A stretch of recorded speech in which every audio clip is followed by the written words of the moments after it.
ከሌሎቹ 14ቱ ግንባታ ላይ ያሉ ናቸው። ከ14ቱ ደግሞ ወደ ተሻሉት ወደ 5ቱ የሚቀላቀሉ ደግሞ ሌሎች 2 የተሻለ ግንባታ ላይ ያሉ አሁን ላይ ያሉና ወደ ተሻለ ደረጃ ላይ እንትን ምንላቸው አሁን ላይ ወደ 7 ያድጋል ማለት ነው።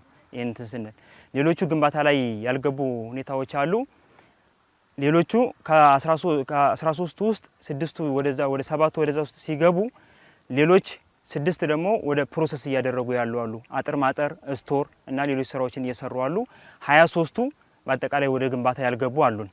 እነዚህ 23ቱን ግን የጊዜ ገደብ ተሰጥቷቸው ፍቃድ ያላወጡትን ፍቃድ ሊሰጣቸው ፕሮሰስ እያደረጉ ያለበት ሁኔታ ነው ያለው። የመሬት ማዘጋጀት ስራ የሚሰራበት ሁኔታ አለ። መሬት ከማዘጋጀት አኳያ ሳይት ፕላን የተዘጋጀ መሬት 249 ሄክታር መሬት የመለየት ስራ ሰርተናል። እንዲሁም ደግሞ ከሶስተኛ ወገን ነፃ የሆነ 35 ሄክታር አካባቢ የመለየት ስራ ሰርተናል። ይህንን ተልኮ ለሁሉም ወረዳዎችና ከተማ አስተዳደር ተልኮ በመስጠት የመሬት መምሪያ ጋር በመነጋገር በተዋረድ መሬት ጽሕፈት ቤትና ኢንቨስትመንት ተቋም የመለየት ስራ እንዲሰሩ እያደረግን ያለንበት ሁኔታ ነው ያለው።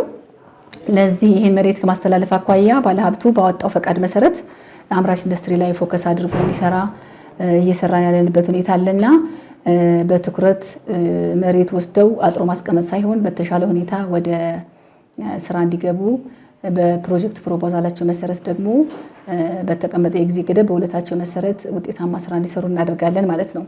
ኢንቨስትመንትን ለማስፋፋት በወረዳዎችና በከተማ አስተዳደሮች 249 ሄክታር መሬት በሳይት ፕላን ተለይቷል። ከዚህ ውስጥ 35 ሄክታር የሚሆነው መሬት ከሶስተኛ ወገን ንክኪ ነፃ በመደረጉ ለኢንቨስትመንት ዝግጁ ሆኗል። ለአዳዲስና ለነባር ፕሮጀክቶች እንቅፋት የሆኑ የመሰረተ ልማት ችግሮችን ለመፍታት መምሪያው ከሚመለከታቸው አካላት ጋር በቅንጅት እየሰራ ይገኛል።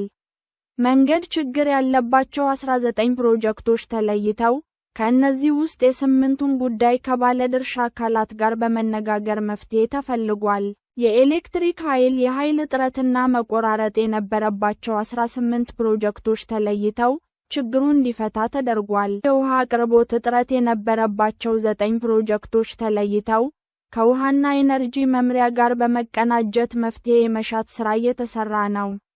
ቀሪ ፕሮጀክቶችም በሂደት ላይ ባሉ የቅንጅት ስራዎች ምላሽ እንደሚያገኙ ታምኖበታል። እኛ ምንም አይነት በእውነት ለመናገር ኮምፕሌን የለንም። ፓወር አለን። ፓወር 24 ሰዓት መቼም የሚቋረጥ ኃይል አይደለም ያለን፣ ምክንያቱም ሳብስቴሽን አጠገብ ነው ያለነው። ፓወር አለ። የሰለጠነ ሰው ኃይል አለ። እዚህ አካባቢ ላይ ያሉት ሰዎች ኮምቦልቻ እንደሚታወቀው የኢንዱስትሪ ከተማ በመሆኗ ምክንያት እዚህ አካባቢ ላይ ያሉ የፋብሪካ ሰራተኞች እውቀት ያላቸው ናቸው፣ ልምድ ያላቸው ናቸው እና ብዙም አይነት ነገር ቻሌንጅ አልገጠመንም። መንግስትም በሚያስፈልገው ነገር ሁሉ እየደገፈን እያገዘን ነው ያለው። እስካሁን የከፋ ችግር አልገጠመንም። መሰረተ ልማት ጋር ተያይዞ በፕሮጀክትም በአምራች ኢንዱስትሪም ስራ ላይ ከገቡት ውስጥ የመሰረተ ልማት ችግር አንድ እንቅፋት ይነሳል ብዙ ጊዜ። ነገር ግን እንደ ዞናችን የመንገድ ችግር ብለን የለየነው ዋና ችግር ብለን የለየነው በፕሮጀክት ደረጃ 19 መሰረተ ልማት ችግር ያለባቸውን ለይተናል። በፕሮጀክት ደረጃ ከ19 ውስጥ ደግሞ ወደ 8 የሚሆኑትን ችግር ለመፍታት ጥረት የተደረገበት ሁኔታ ነው ያለው። ይህንን ችግር ከመፍታት አኳያ የሚመለከታቸው ተቋማት ጋር የጋራ በማድረግ የወረዳ ከተማ አስተዳደር እና የወረዳው አስተዳደር እንደየችግራቸው መጠን በተቻለ መጠን ከወረዳውን በጀት በመያዝ ከባለ ሀብቶችም ገንዘብ በማሰባሰብ ችግሩ እንዲፈታ ያደረግንበት ሁኔታ ነው ያለው።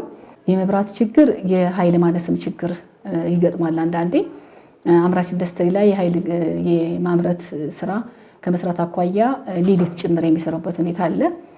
እቅዳችን 15 ነበር፣ ወደ 18 አካባቢ ኃይል እጥረት ያለባቸውም መስመር ከመዘርጋትም ጋር ተያይዞ ያሉ ችግሮች አሉ። እሱን እንዲቀረፍ የማድረግ ስራ ሰርተናል። ሌላው ችግር የውሃ ችግር ነው። የውሃ ችግር ወደ 9 አካባቢ ችግር በጣም ሰፊ ችግር የከፋ ችግር ያለባቸውን ለይተን እንዲፈታላቸው የማድረግ ስራ ሰርተናል። ሌሎቹ ደግሞ በሂደት ላይ ያሉበት ሁኔታ ነው ያለውና በትኩረት ይዘን የምንሰራበት ሁኔታ አለ።